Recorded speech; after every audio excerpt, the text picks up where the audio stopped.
Hi, and welcome to my first game review on my channel.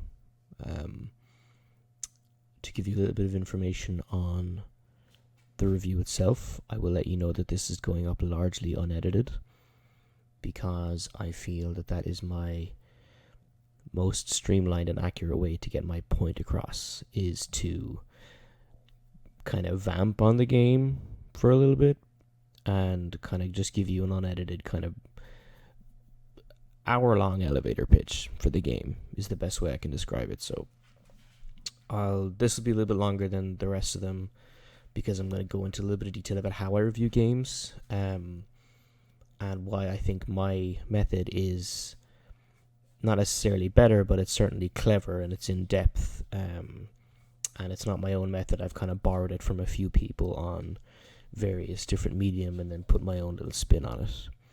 If you can hear random noises in the background behind me, that is very likely my cat, who at 4:30 in the afternoon is kind of going hyper at the moment, and he will be yelling at me for attention. I'll pet him and that'll be it. Exactly.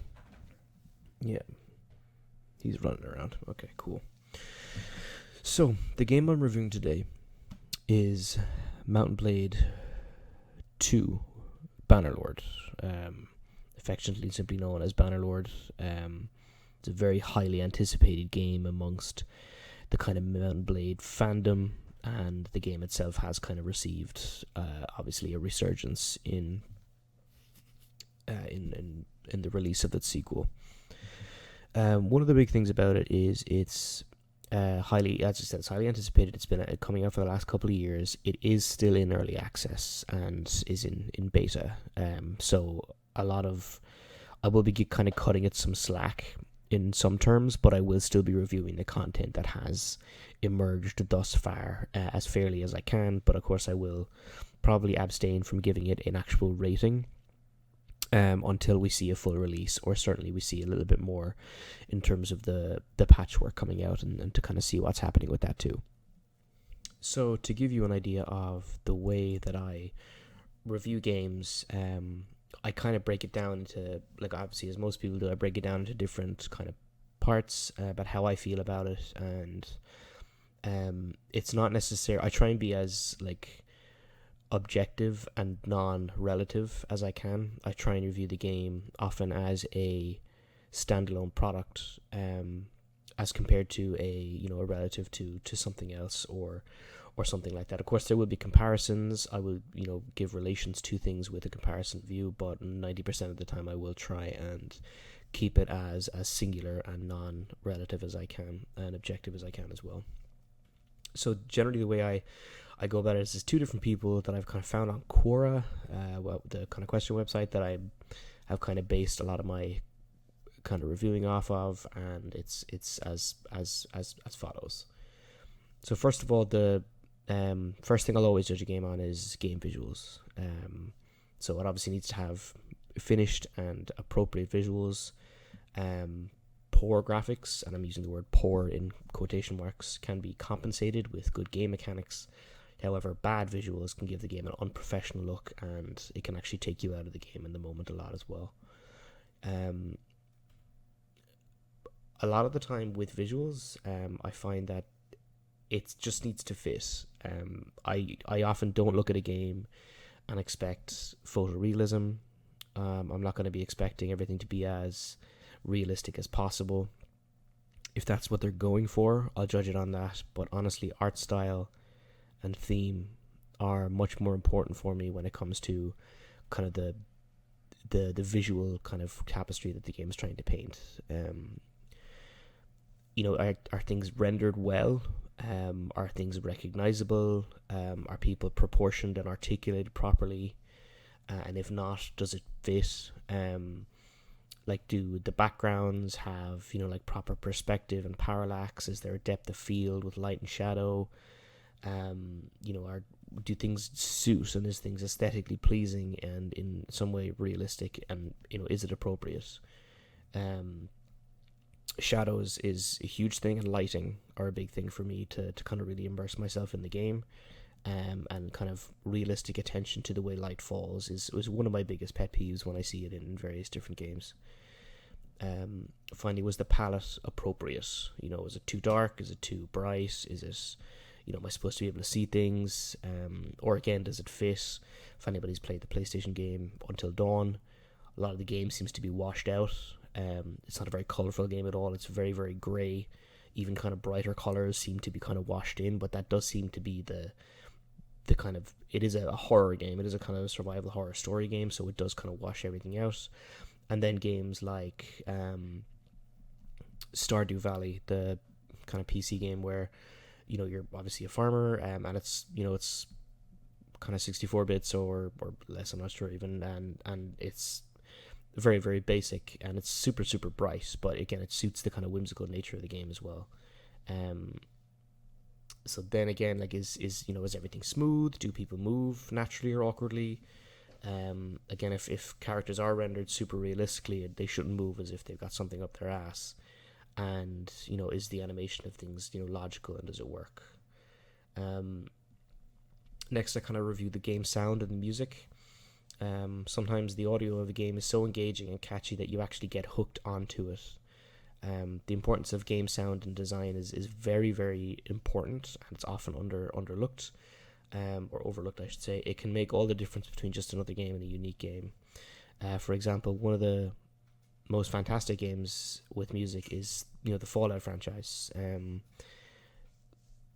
terms of the weapon sounds, there's a little bit to be desired there, but in terms of the the audio content, generally the voice acting, the music and the kind of environmental sounds are absolutely phenomenal. They are extremely well done, in my opinion. Maybe not in terms of the audio quality, but just the design on them is phenomenal.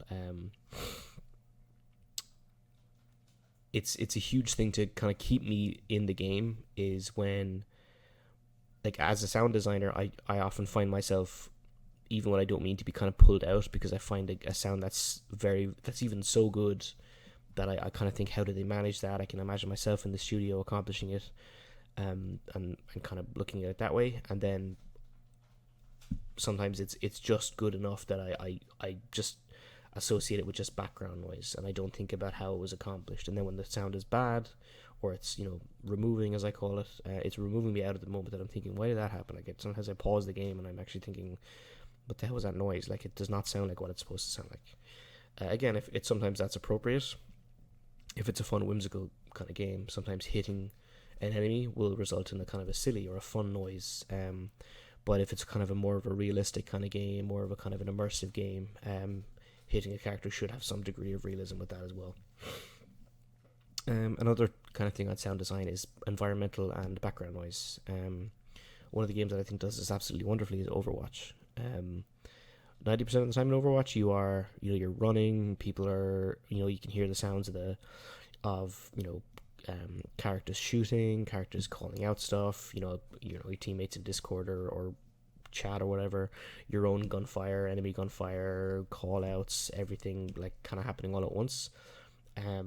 But if you actually go into a map solo, you actually find that there is actually very, very, very well done map kind of environmental noises and incidental noises. It's really wonderful. That's something that's important as well, as are game sounds intrusive or useful? Like, when I say a game sound, I mean like the sound of a quest being completed, or if you level up, or if there's some kind of notification that something's happened. Is it too intrusive, or is it like a notification?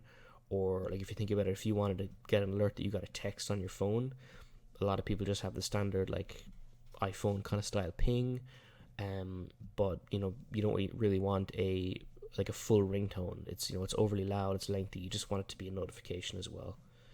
So that's kind of the main, what I call the face value. What I'll talk about next is called the core loop. So this is the set of actions that are repeated in a game over and over again, that actually make a game addictive. So, for example, in Monopoly, the core loop would be, you use the money that you have to buy property, and you use that property to get more money, and then vice versa, and whoever wins obviously has the more money. So a unique combination of loops can get a player involved into simultaneous tasks quite easily. It's the kind of standard gameplay features. Like, most gameplay features are disguised. Like, in a first person shooter, it's usually or we'll take a different example. For Assassin's Creed, for example, or Shadow of Mordor, your objective is to go to an area, kill a person, and then survive and leave. That's the base kind of value of it.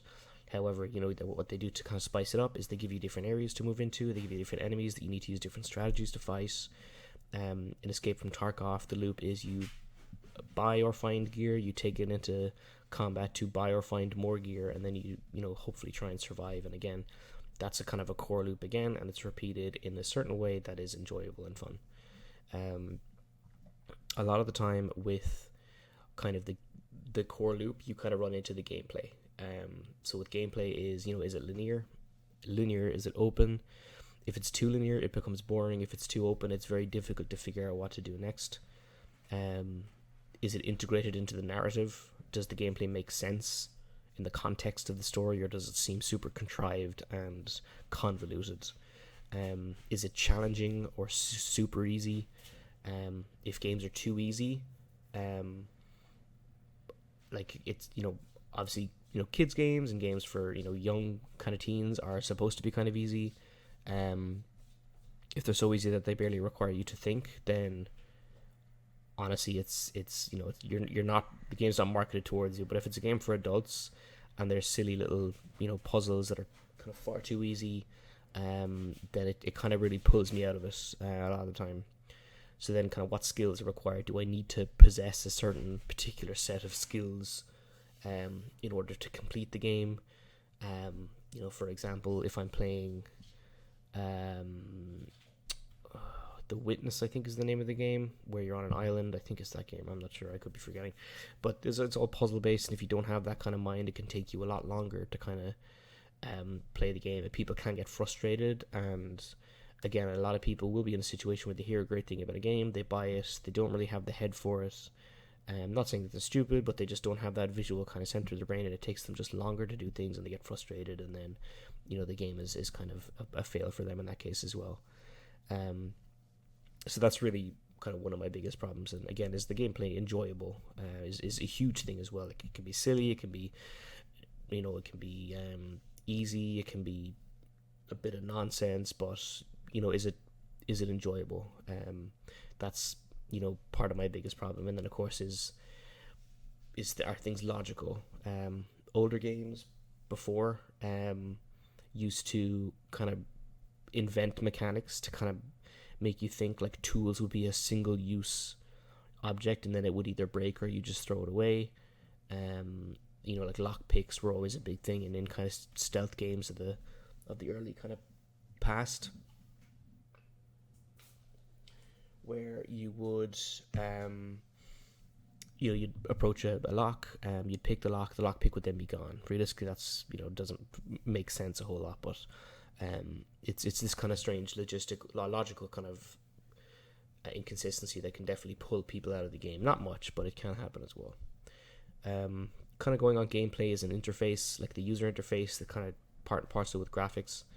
But generally, it is important to have a good, fluid, and friendly user interface. It's important for the player to understand the game quickly, and navigate through the application without a wasting time, and making sure that it's you're not hassled to get through the game. If each screen has too many options spaced out, or it requires a player to remember kind of too much without common intuitive UI, then the player will definitely be demotivated from playing the game. A lot of games nowadays are kind of very minimal. Games don't really have a lot going on in the UI, and I don't mean just in the game, I mean in the menus. A lot of games that have kind of been remastered have learned the lesson, like Age of Empires. The definitive edition that came out last year or the year before, I think it was 2018, that game has kind of revamped its menus and made it just a lot easier to use. A game like Escape from Tarkov, the UI is very complicated if you're not really used to it. There's a lot of clicking and a lot of moving around, and it can be very confusing. But again, that kind of suits the game, because the game is basically inventory management. It's basically in-game Tetris. And a lot of the time, the UI comes into, are the controls well designed? Are they customizable? Can I change things? A lot of the time, there's a couple of games that you'd find where there's like one or two buttons to play the game, like Cuphead or kind of like, in a way, the Dark Souls and stuff like that. And there's a lot of games then where there's a lot of controls that you need to kind of try and remember. But some games do that very well. Again, Assassin's Creed has two uses for almost every button, especially in the earlier games. In the late games, it was kind of simplified a lot more contextually. But kind of Assassin's Creed 1 and 2, I believe, were more along the lines of, you hold in the right trigger on a controller, or Xbox at the time was my platform of choice. You hold in the right trigger to kind of toggle into an aggressive mode and to sprint, and that kind of triggers that. But it's intuitive, and it happens kind of at kind of a second's notice as well. And again, is there options to adjust graphics and audio elements? It's very rare nowadays to find a game that simply does not let you adjust the graphics. Like, again, if it's a game like again, Stardew Valley, where the game is super simple, anybody can really run it, or if it's a game like The Sims, where again it's a very simple game to run and there's not much in terms of accessibility, or if it's a game like again, a game like again, Escape from Tarkov, or a game like a Crisis, where you could kind of toggle everything, and that's a big thing, is to be able to a Battlefield. Battlefield's a great example, where you can kind of set blanket everything to high, or extreme or ultra, or whatever you want to put it on, or you can blanket everything to low or medium if you just want to kind of hit it like that. And then of course you can customize it as well. That's a huge part for me, is making sure that you can change all these little kind of little bits. And honestly, one of my biggest pet peeves for interface is the accessibility of a map button.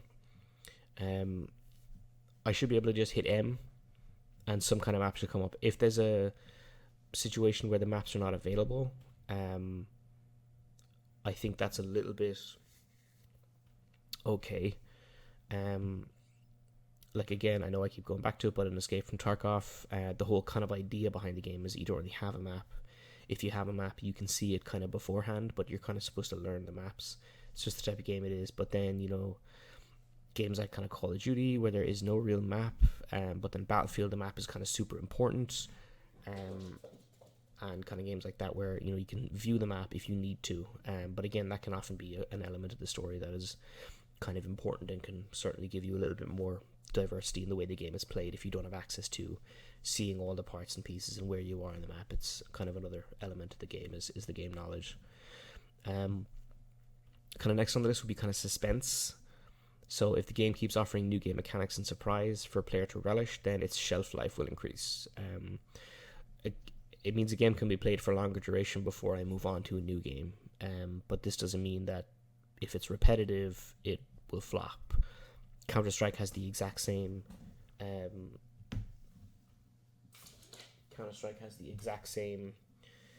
kind of round. Every time you get in, you spawn with weapons, you kill people using the money you earn that round, you buy weapons, you kind of keep going, and then it wins. Same thing with Rainbow Six Siege. The mechanics are very repetitive, but the competitive nature of the game and the diversity of the content and the skill ceiling often gives people more of an ability to kind of move around as well. I'm going to fly through the next couple because they're not too important. Character design. Honestly, if the interactive kind of storytelling of the game is very important to you, then video games are not really going to be too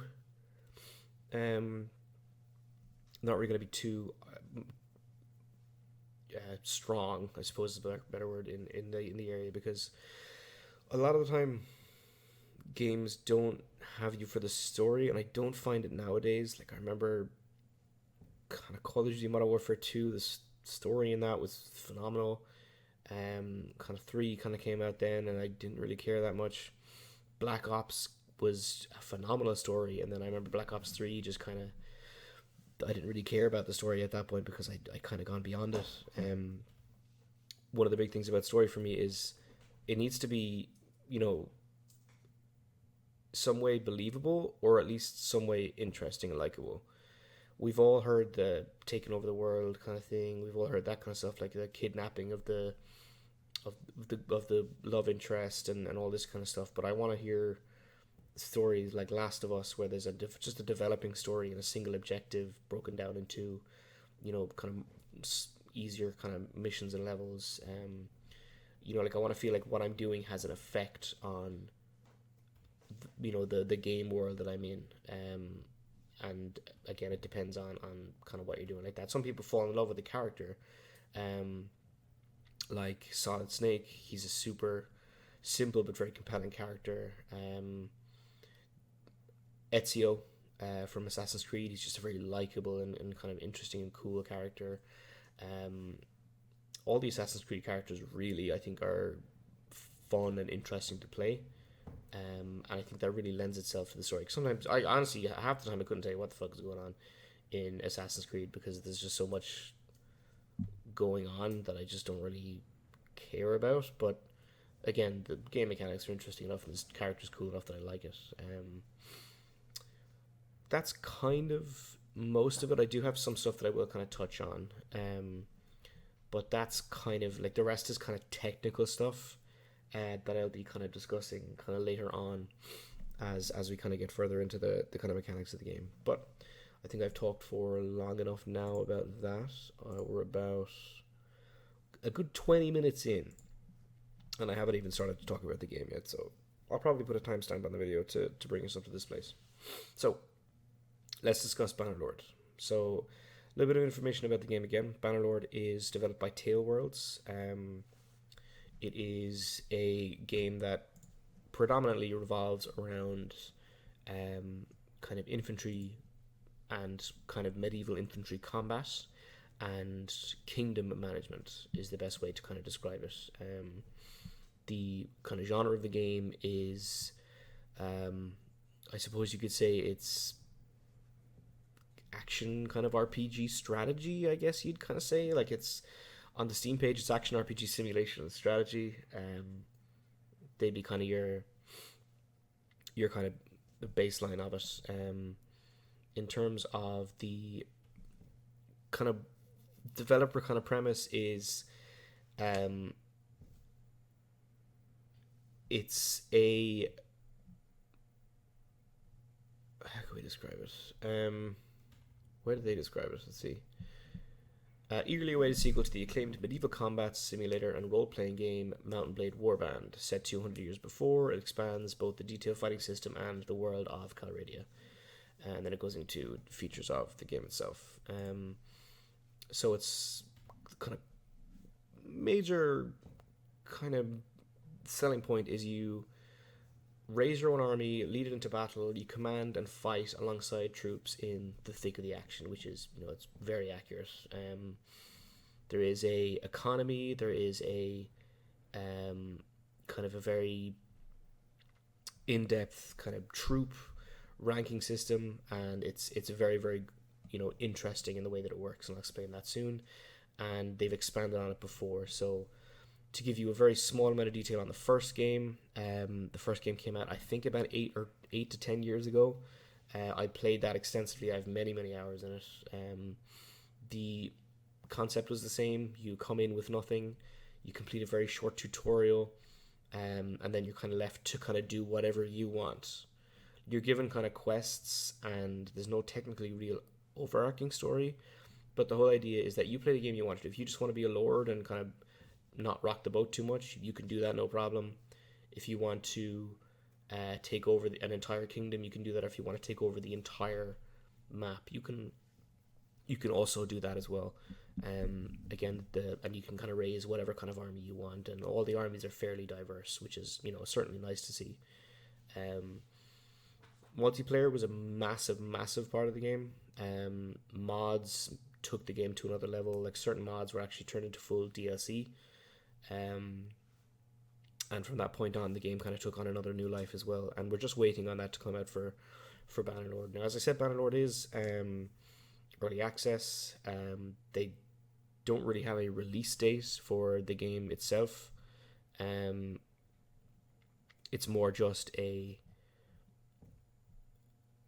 kind of we release it now and use the kind of use everybody as a beta tester is, and honestly, I have no problem with that.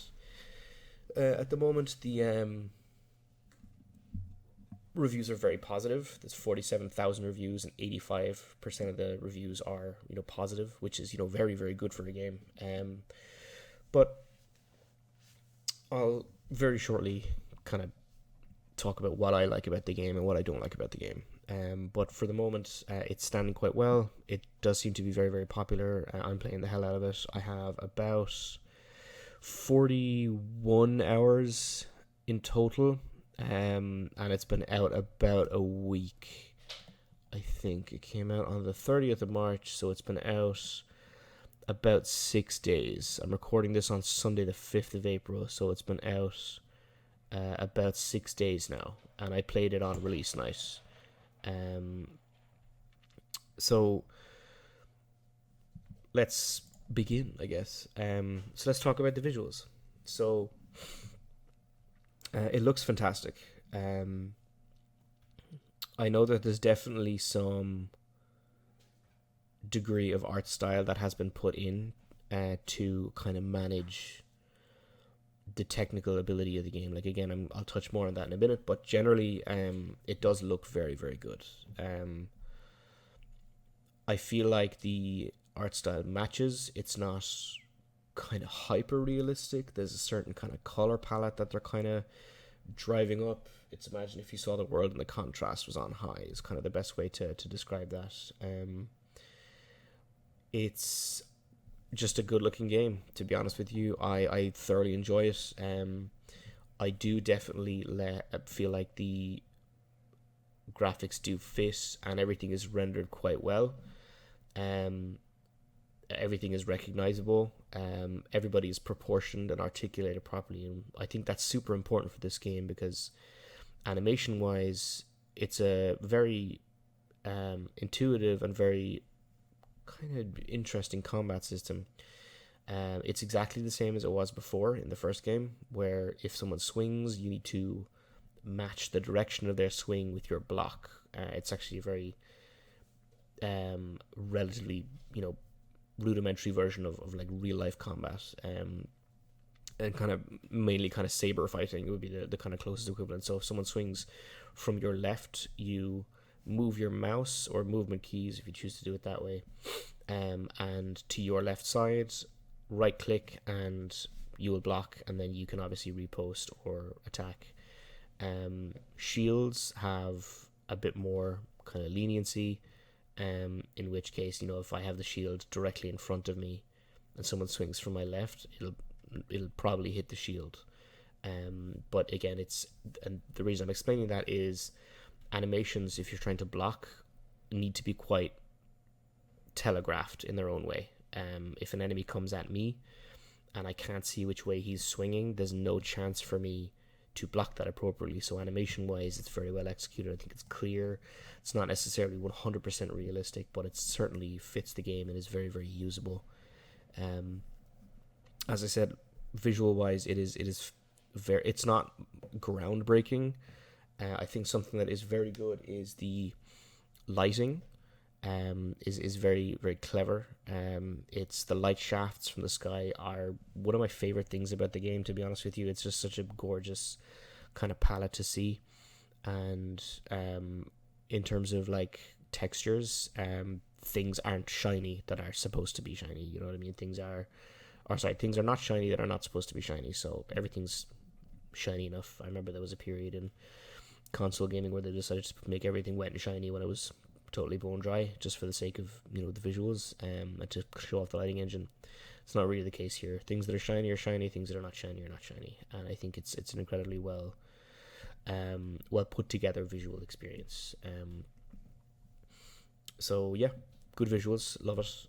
It's, I guess, as I said, it's not groundbreaking, but it fits, and obviously I think they could have done more, but in terms of trying to render the game, they needed to kind of make it a bit more believable. So I think they had to kind of taper off some of the technical achievements they would have done with the game for the sake of playability and usability.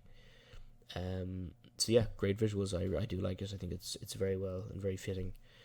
In terms of the game sound, and the music. It's actually excellent. I'll be honest with you. It's a little buggy at the moment. Certain voice lines are like not working. So sometimes if I go to command my cavalry, it'll shout the word footman or infantry, and vice versa for the infantry. It'll shout the word cavalry. So that can be a little bit confusing and a little bit kind of drawing. But again, again, we're in early access. I'm very much so willing to overlook that. For me, the music is and the sound design is phenomenal. Like, it's never too much. It's never kind of not enough.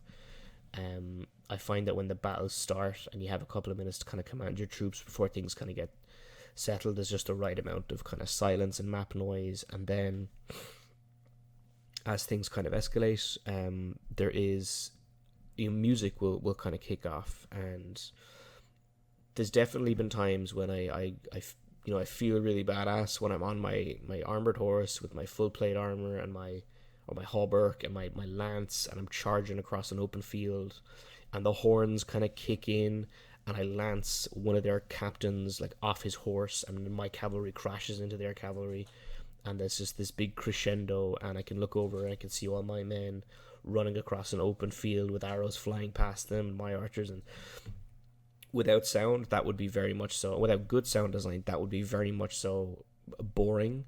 But the sound really, and I think the music in the game is phenomenally well done. I think there's one specific like piece that I absolutely love. It's very like Lord of the Rings medieval with horns and percussion and stuff. It's absolutely phenomenal. And I think the sound design of the weapons is great. It's sometimes hard to get a good sword clang without having it sound too generic or too silly.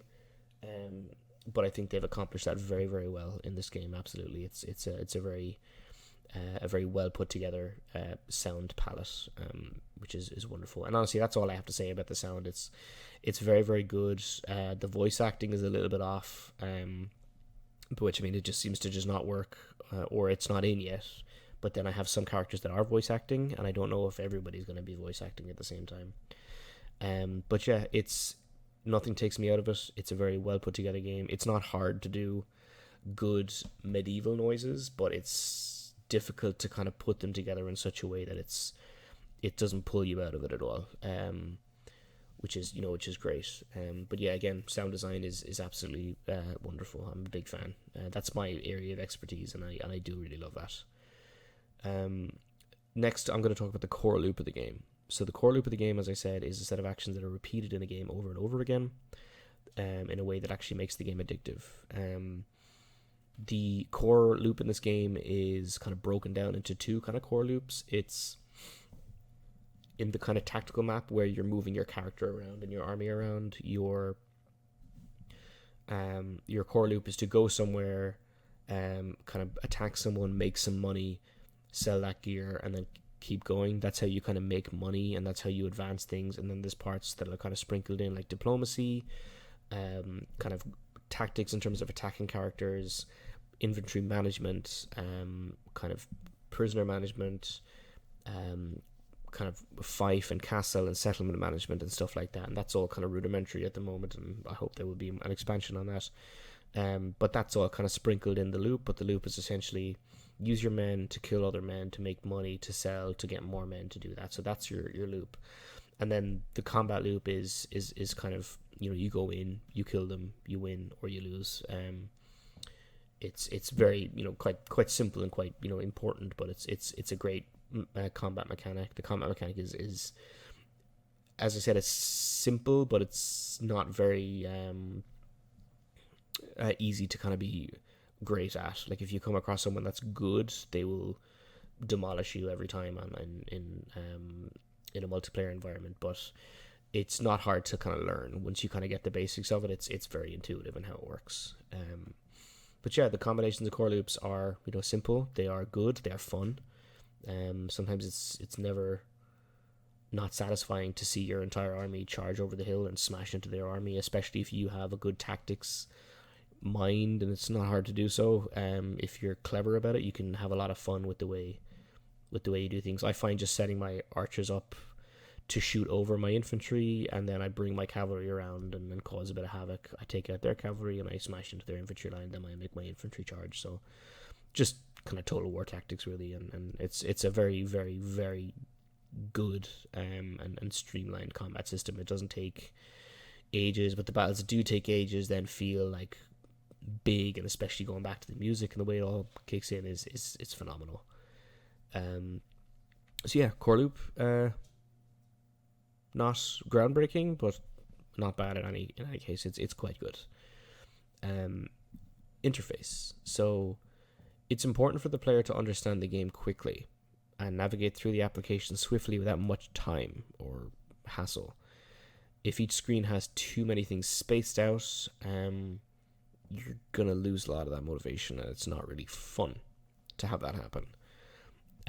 My big thing about this game is its interface is simple once you kind of realize where things are. Like, the tutorial seems to be heavily focused on combat, heavily focused on the way combat and diplomacy and missions work, but it tells you nothing about how to learn about your kingdom or your clan or what to do to kind of level these things up. So the interface can be a little bit compromised by the game not telling you what's going on. Once you understand it, it is quite simple, and you get the hang of it. So I will take a little bit of a hit on the interface is only impacted on the lack of tutorial. But once you have the tutorial down, or you have your own, experience in the game, you can kind of learn. And I think that's okay sometimes as well, to kind of let the player, find out a little bit more about the game. But I think it is kind of pertinent to make sure that people understand the way that your game works by, telling them. One of the big things as well in this game is the UI on the battlefield is incredibly minimalistic, and I think it's done very, very well. The kind of kill window and the kind of kill feed is up in the top right hand corner, and you can actually turn that off and on if you want to. How much damage you do and the kill you just got, in addition to the top right hand corner, it's also displayed at the kind of bottom center of the screen, which is quite good. And then at which corners? I think it's the bottom left or the bottom right is your health, your horse's health, and then your weapon that you have. There's actually not much else on the screen at any given time. If you hit 1, 2, 3, or 4 or the F keys, you get a little bit of information on the tactical stuff. But to be honest with you, it's quite simple, and it's actually just very minimal. It goes away as soon as it's done. There's no kind of notifications on screen. There's no kind of glowing arrows. There's nothing to indicate what you're supposed to do. The game is you're in a situation at all times where you pretty much know what you're supposed to be doing, and the game will just kind of give you kind of the benefit of the doubt and not show you where to go and what to do, which I think is very important. A lot of games now, again, as I said, nowadays games have certainly downsized the amount of screen mess. There was a time, especially with Call of Duty, and kind of Battlefield, where they seem to be kind of one-upping each other in terms of how much they can get on the screen at one time. In Call of Duty Modern Warfare, which is kind of, I think, where it started, you'd kill someone and you get the plus 100 XP, and then if some other stuff happened, if you got 3 things at once, they would all pop up one after the other, and it can definitely be a little bit distracting. A lot of games nowadays don't really have that. As I shifted my chair, so it's a big thing to make sure that you're not cluttering your screen. And I'm glad that a lot of games have a minimalist, because that's a huge thing for me. Is minimal icons, minimal kind of mess on screen and noise, and just maximize the amount of kind of screen that I have to enjoy the game. Especially for an RTS, which this is kind of half and half, I guess. But yeah, in terms of interface, it's very well done. There's a lot of options in the settings menu to change your graphic settings, which is very much so needed at this point in the game's release, because it is quite buggy in terms of the optimization. I feel like it is definitely geared towards mid to high end, whereas mine's kind of mid. I don't have a particularly amazing rig. It's it's fine. It runs everything to a certain extent, but it definitely doesn't do well with games that are brand new, especially games that are in this stage of early access.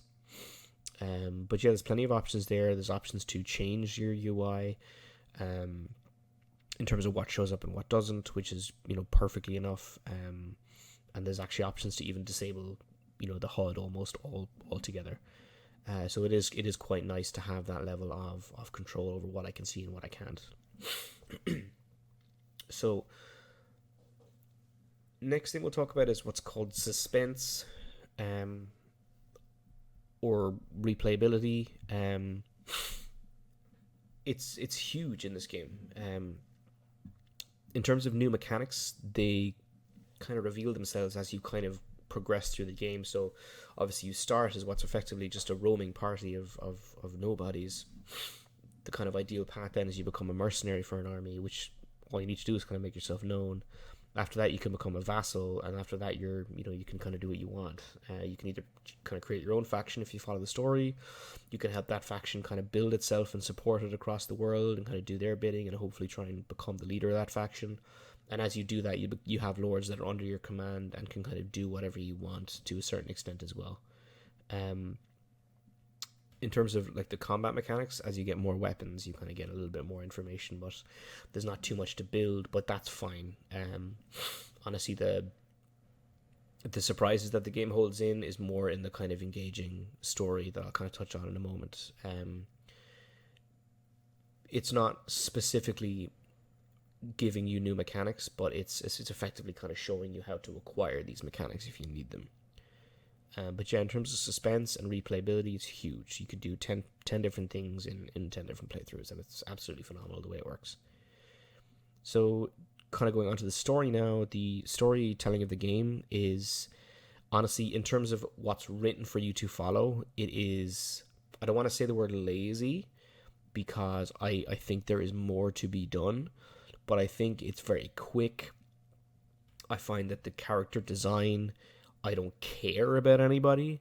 Um, I the only person I care about in in the game is my own character. I couldn't give a shit about anybody else. I'm executing people left, right, and center, and I find that that's just the nature of the earliness of the game and how early we are in the development of the game and what's kind of coming out and kind of what's not.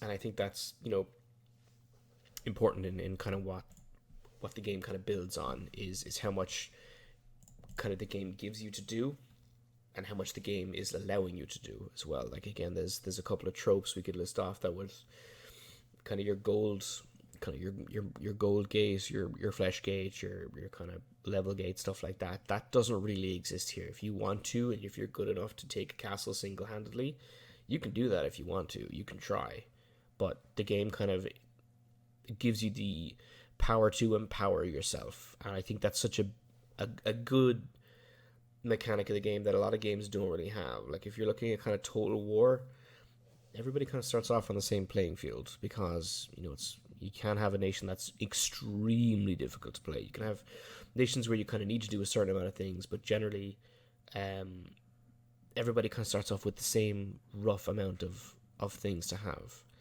This game sets you off with nothing. You are literally at the bottom of the ladder in terms of everything. It's important to make sure that you realize that and how far you have to go, and you can keep on going and going and going. And I think the story behind that is you make the story, and I absolutely adore games that do that, that kind of make you create your own story. Now, I absolutely also love games that kind of give you stories. So like Firewatch is one of my favorite games of all time. It's a little kind of first person, I wouldn't even call it a puzzle game, but it's like a story kind of visual novel kind of adventure game, and it's a phenomenal bit of story, and it really leaves you wanting more. Whereas this game leaves you wanting more because you want your character to grow. You can build your own character. It's a real true role playing game in terms of creating your own story and kind of managing your own kingdom, and I absolutely love that. And I think it's actually easier to do in this game than it was in the older game. I have to go back and kind of replay it with what I kind of learned now, but overall, I find that the game is much more streamlined in terms of the story and the way it works. So yeah, story wise, again, there is no story, but you create the story. That's kind of my big thing there, and it's fun. Honestly, it's really fun to just create your own story and your own the way the game works kind of for you. Um, so honestly, that's kind of most of kind of how I think about the game. In terms of detriments to the game, what I look for here are technical faults, and again, I said I'm going to give it the benefit of the doubt and kind of go easy on it here. And just general disruptions and bugs. So in terms of technicality, the game has some crashes. Now they are working very, very hard to fix it, which is a huge plus in my book. There's been a patch every day. I think at this point, maybe once, at least every 2 days. I think the most you've seen in no patch is 24 hours. But there's been at least 5 patches in the last 6 days.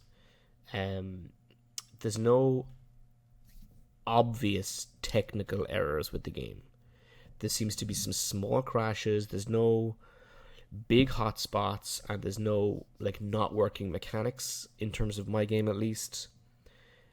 I can't seem to find any proper dead ends. There are some quests that are kind of a bit weird, but I think they're being refined. But there's no kind of major game busting bugs, which is, the least I'd ask. I will say that there is a lot of gameplay disruption with loading screens. There's a loading screen, and sometimes they're considerable for pretty much everything. You go talk to a guy into the town, loading screen. You go to the town, loading screen. You go into the town, loading screen. You go talk to him, loading screen in his house. You leave, loading screen. You kind of go back to your army, it's loading screen. Then you're back to the army, and then, I need to go back to talk to him again. I forgot to say something. All right, more loading screens.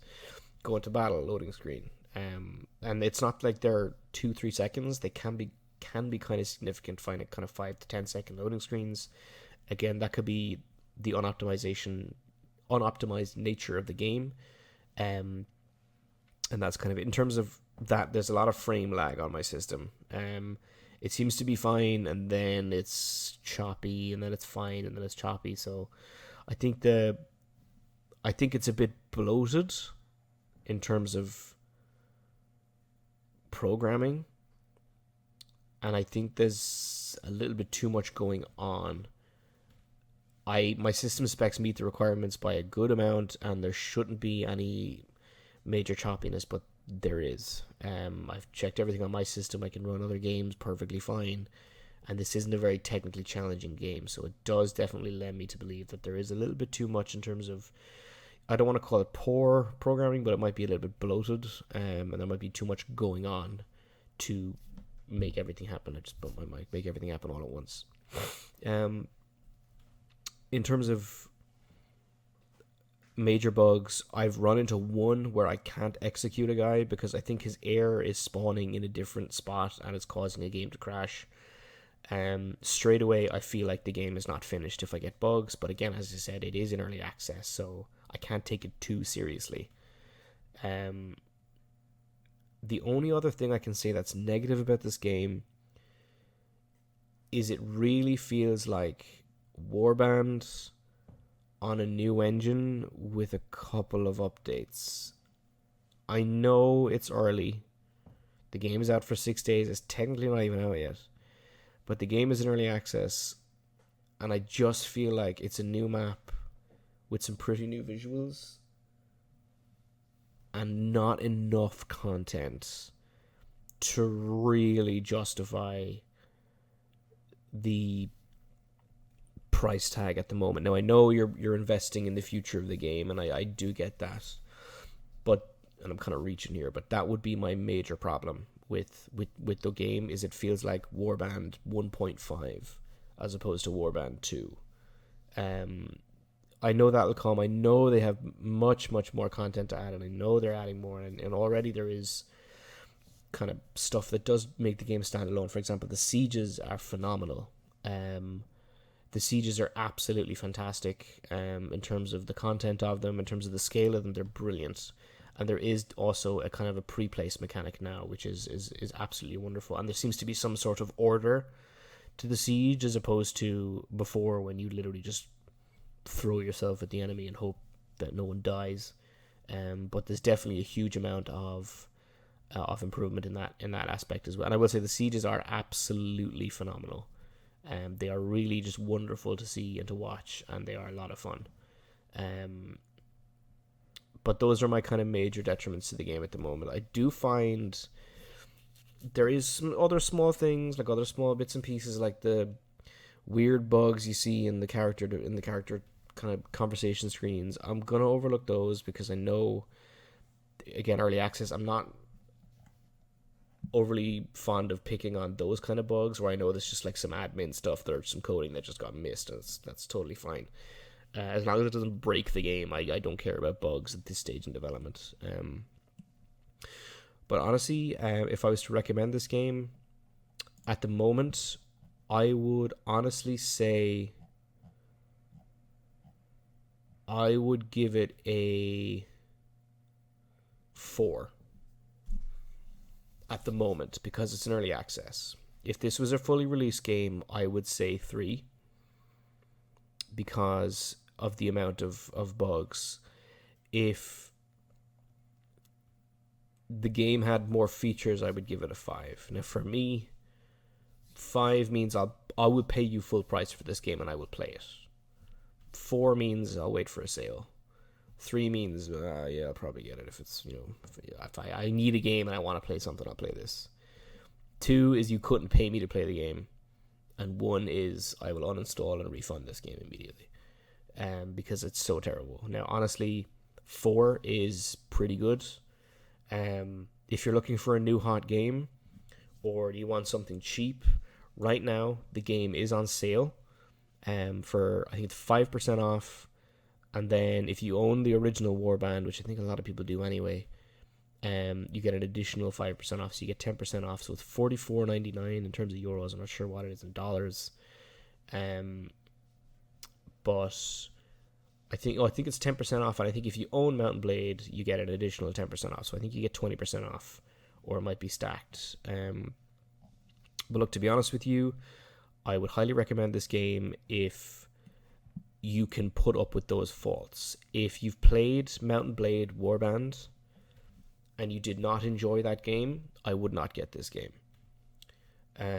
I would not bother buying this if you did not enjoy Warband, because it is at the moment more of the same and then some. So I don't believe you would enjoy it. If the game came out with more content, it was a little bit more, I'd gladly hit the 5. But again, this game was purchased for me by a friend of mine, so I can't, as a present, so I can't really give too much information. But at the moment, I'm kind of assuming that I paid full price, and I'm putting myself into that mindset, and I would give it a 4 out of 5. If at the moment, I would wait for a sale, or I would buy it right now before the sale ends, because it is a very fun, very enjoyable, very good looking, and very sweet to play game. So that would be my honest opinion, 4 out of 5. So that is my, honestly, if that's where you skip forward to, that's absolutely fine. The major kind of downside of this kind of style of kind of gameplay is I don't like to show footage. Number 1, I don't have any footage, and number 2, I don't think I will do that, because I feel like if I show footage as I play or as I talk, kind of what I'm saying is going to be secondary to what's being shown. And it's not that I want to be listened to. It's just I feel like I can explain what's happening more than I can kind of show you what's happening. So I think that's better. So feel free to, I hate to say this, but feel free to like and subscribe if you want to. Hopefully there will be one of these coming out every week if I can. If not, there'll be something coming out. Ideally I'll be restarting my podcast to kind of get things back up and running. But at the moment I will hopefully try and review something at least relatively modern next week, or I might just do some classic games. I'm not sure. Let me know what you want to hear if you want to. But look, otherwise, thank you very much for listening. Thank you very much for watching. Feel free to leave a comment, like, and subscribe if you want to. And yeah, have a good day. Take it easy. Bye-bye